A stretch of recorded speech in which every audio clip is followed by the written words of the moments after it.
Hello everyone, I am Ayush Narayan Oja welcoming you all to our channel Chill and Cool। इस lecture में हम दो problems और देखेंगे रिकर्जन के ऊपर। इसके बाद जो अगली वीडियो होगी वो हमारे ओपीएम के ऊपर होगी या ऊप्स के ऊपर होगी, ऑब्जेक्ट ओरिएंटेड प्रोग्रामिंग, जिसमें कि हम classes, objects, polymorphism, abstraction, inheritance के कॉन्सेप्ट्स को कवर करेंगे।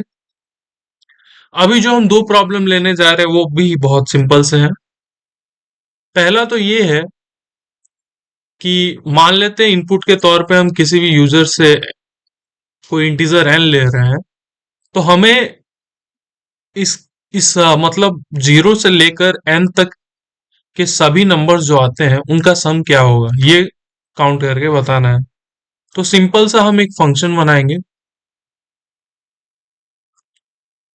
जहां पे पैरामीटर हम इंटीजर एन पास करेंगे। रिकर्सिवली जब हम इस फंक्शन को सॉल्व कर रहे होंगे, तो अगर हमारा ये जो एन है वो अगर इक्वल टू जीरो हो जाता है तो रिटर्न जीरो कर देंगे और यहां से वापस हो जाएंगे। बेस केस अगर एन जीरो होता है तो, नहीं तो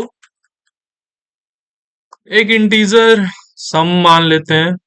इसमें क्या करेंगे कि n plus function n minus one और यहां से रिटर्न करा देंगे सम। इससे क्या होगा, जैसे मान लेते हैं हमने पैरामीटर जीरो पास किया, तो यहाँ इंट सम है, तो सबसे पहले इंटीजर एन है, फिर इस फंक्शन के हिसाब से ये नाइन होगी, फिर एट होगी, फिर सेवन, फिर सिक्स, फिर फाइव, फिर फोर, फिर थ्री, फिर टू, फिर वन, फिर जीरो। जैसे ही जीरो आएगी यहां से हम रिटर्न कर देंगे, तो यहां से हमारी जो सम की वैल्यू है वो रिटर्न हो जाएगी। आइए इसे कोड करके देखते हैं।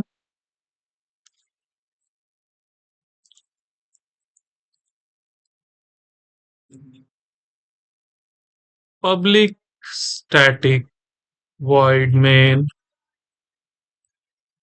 स्ट्रिंग ऑफ आर्ग्यूमेंट्स, ये हो गई हमारी मेन फंक्शन। यहां हम अपना रिकर्सिव फंक्शन बना देते हैं। पब्लिक स्टैटिक वो इंटीजर टाइप रिटर्न रख लेते हैं, integer sum int n. If n is equal to 0, return 0।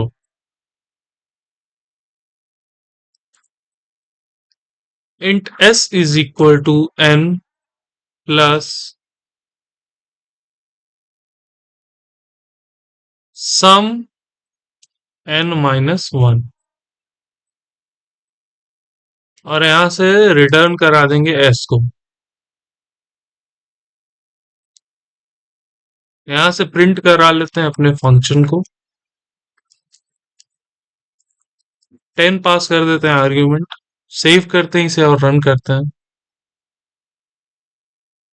Output is 55 as expected. Second problem ये लेते हैं कि how can we recursively find an element in an array. तो इसके लिए हम क्या करेंगे, फंक्शन बनाएंगे।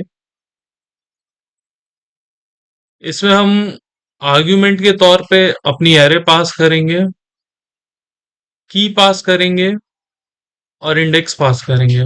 इंडेक्स जीरो ही रहेगी प्रोबेबली। बेस केस में अगर if index is equal to array dot length हो जाती है, तो हम प्रिंट करा देंगे की नॉट फाउंड और यहां से हो जाएंगे रिटर्न। क्यों की नॉट फाउंड, क्योंकि अगर हम जीरो से स्टार्ट करते हैं, one by one every each and every element पे जाते हैं, मैचिंग करते हैं, और अगर वो एलिमेंट नहीं मिलेगी तभी तो हम एरे के लेंथ पे पहुंच जाएंगे। और ऐसा होते ही मतलब हमने वो एलिमेंट कहीं भी इस एरे में नहीं पाया, तो इसीलिए की नॉट फाउंड और वहां से रिटर्न। नहीं तो इफ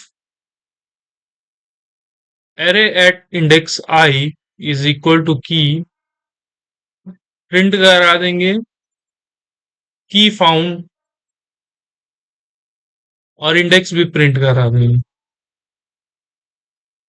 और अगर ऐसा ये भी नहीं है तो नीचे में हम क्या करेंगे कि सिंपली अपने फंक्शन को कॉल करेंगे, बाकी पैरामीटर्स को वैसे ही छोड़ देंगे जैसे कि एरे की और इंडेक्स को कर देंगे इंडेक्स प्लस वन। आइए इसे भी कोड करके देखते हैं।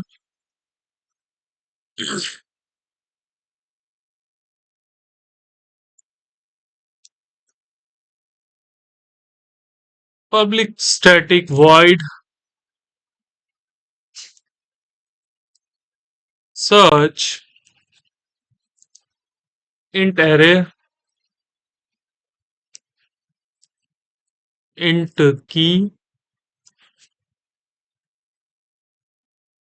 Int index. सबसे पहले हम यहाँ अपना एरे बना लेते हैं, इसे कमेंट आउट कर देते हैं। Int array is equal to 23, 45, 12, 11, 10।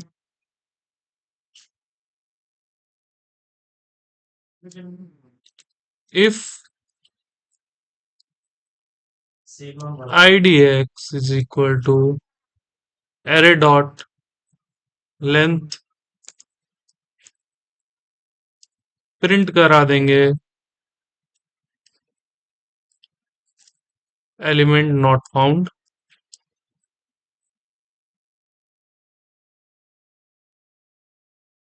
और यहां से कर जाएंगे रिटर्न। नहीं तो if array at index is equal to की, तब प्रिंट करा देंगे एलिमेंट फाउंड एट इंडेक्स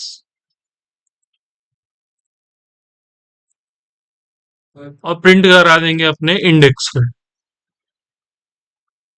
और जब ऐसा हो जाएगा तो यहां से कर जाएंगे रिटर्न। और ये केस भी नहीं हुआ तो अपने फंक्शन को हम रिकर्सिवली कॉल करते जाएंगे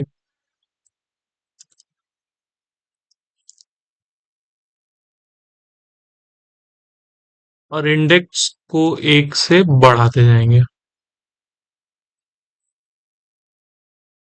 यहां कॉल कर लेते हैं अपने रिकर्सिव फंक्शन को।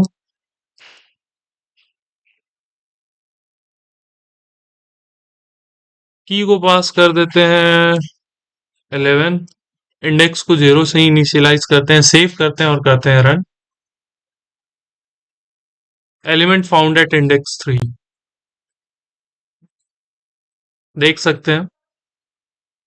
तो इस तरह से हमारे रिकर्सिव फंक्शन काम करते हैं। मैं आपके लिए होमवर्क प्रॉब्लम ये दूंगा कि आप फाइंड कीजिए n मल्टीपल्स तक। जैसे कि कोई फंक्शन लीजिए, उसमें आर्ग्यूमेंट पास कीजिए इंटीजर n और 0 से लेकर n तक के सभी एलिमेंट्स को मल्टीप्लाई करके प्रिंट कराइए।